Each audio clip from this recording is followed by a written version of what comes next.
میں جب امام بنا تو ایک بڑوا نے مجھ سے آ کر کہا کہ حافظ صاحب آپ کا رکوع جو ہے نا تھوڑا سا لمبا ہو جا رہا ہے، آپ کا رکوع لمبا ہو جا رہا ہے۔ ہم سوچے ہو سکتا ہے 4-5 مرتبہ تسبیح پڑھتے ہیں تو دھیرے دھیرے پڑھتے ہیں تو لمبا ہو جاتا ہوگا۔ پھر 1 گھنٹے کے بعد دوسرا بڑوا آتا بولتا ہے امام صاحب آپ کا رکوع تھوڑا سا چھوٹا ہو جا رہا ہے۔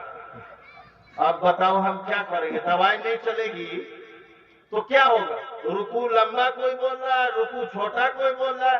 اجی رکوع کرنے والے کو پتا ہے تسبیح کتنی پڑھنی ہے، سجدہ کرنے والے کو پتا ہے تسبیح کتنی پڑھنی ہے، قیام میں کھڑا ہونے والے کو پتا ہے قرات کیسی کرنی ہے۔ جس نے کبھی قرآن نہیں دیکھا، جس نے کبھی حدیث نہیں دیکھی، جس نے سورہ فاتحہ صحیح سے یاد نہیں کی، نماز کا طریقہ نہیں سمجھا، وہ امام صاحب کو چلے رکوع سجدہ قیام سمجھانے کے لیے۔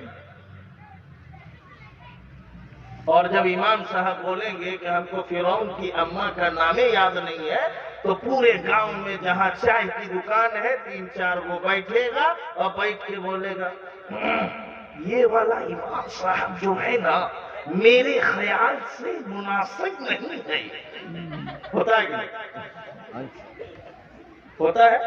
یہ والا امام صاحب میرے خیال سے مناسب نہیں ہے، پچھلا والا جو امام تھا بہت علم تھا، اس لیے جتنا جلدی ہو اس کا ٹکٹ کٹوا۔ اب امام صاحب کو چائے والا جو ہے خبر دے دیتا ہے کیونکہ اس کو بھی اپنی چائے کی دکان چلانی ہے، امام صاحب بھی 10 مرتبہ چائے پیتے ہیں۔ اب امام صاحب جیسے سنے کہ فلاں فلاں بڑوا بات کر رہا تھا وہ ٹینشن میں آ جاتے ہیں کہ یہاں سے جائیں گے تو کیا ہوگا۔ ائمہ سنو، اللہ نے قرآن کے اندر فرمایا رزق کی بنیاد کسی جگہ پر نہیں ہے، رزق کی بنیاد کسی سیٹ پر نہیں ہے، رزق کی بنیاد کے لیے کسی سبب کی ضرورت نہیں ہے، بلکہ اللہ تو تمہارے لیے رزق آسمانوں سے اتارتا ہے۔ اگر اللہ نے تمہاری زندگی میں 100 دانے لکھے ہیں تو 100 دانے میں سے 1 دانہ کوئی کم نہیں کر سکتا۔ اگر اللہ نے تمہاری زندگی میں دن 150 لکھے ہیں تو 1 منٹ بھی کوئی گھٹا نہیں سکتا۔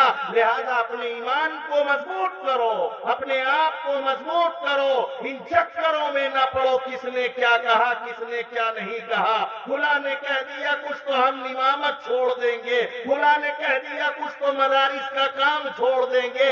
اگر تمہیں چھوڑنا ہے تو رسول اللہ کی زندگی دیکھو، رسول اللہ کو گلیوں میں کوڑے پھینکے گئے، رسول